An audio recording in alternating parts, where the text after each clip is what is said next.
I'm Chris Gard. I live right here in Wentzville. I was originally born and raised in a little town called Boston, Indiana that nobody's ever heard of, but I've been a Wentzvillian now for 22 years.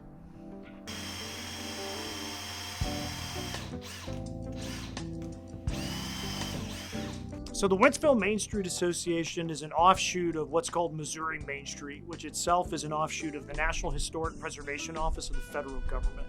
So Main Street organizations exist to help downtowns, especially older downtown areas, not be forgotten as towns modernize and expand and continue to build, and we have super Walmarts and super Targets.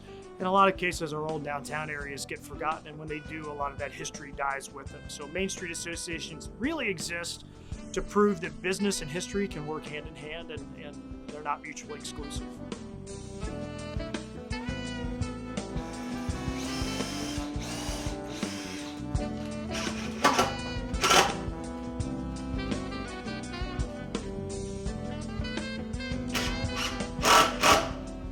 So for this specific project, I was an alderman in the city of Wentzville for 4 years. And while I was an alderman, I formed the Downtown Historic Preservation and Development Committee.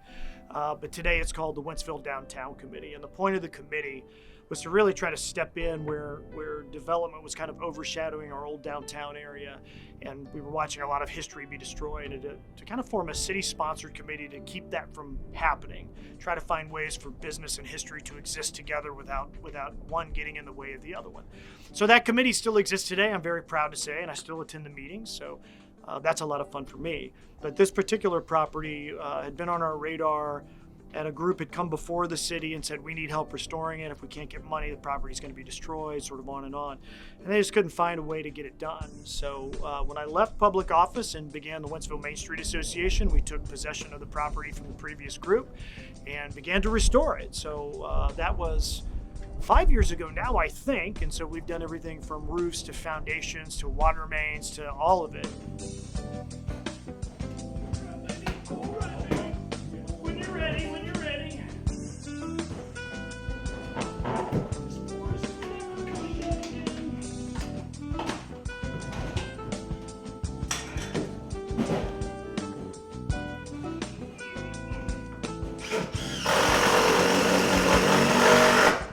So this is the Robert Dula house, and these grounds now contain the last standing brick tobacco barn in the entirety of St. Charles County.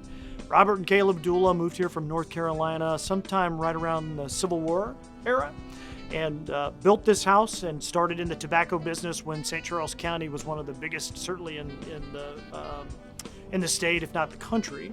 Obviously, eventually Missouri grew out of the tobacco business and it moved to different states. They eventually became famous, moved to New York City, became multimillionaires in the Liggett Meyer tobacco empire, and kind of stayed on that side of the country. But what might be most interesting is that after they left, a man by the name of J.C. Brown moved into the house, and J.C. Brown was the mayor of Wentzville for many, many years and lived in this house with his wife, Lucy.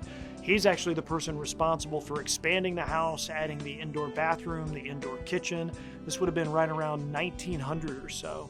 So he was the mayor for many, many years, and actually an alderman as well. So he was a big deal here, and this was his house. This was his property for many years.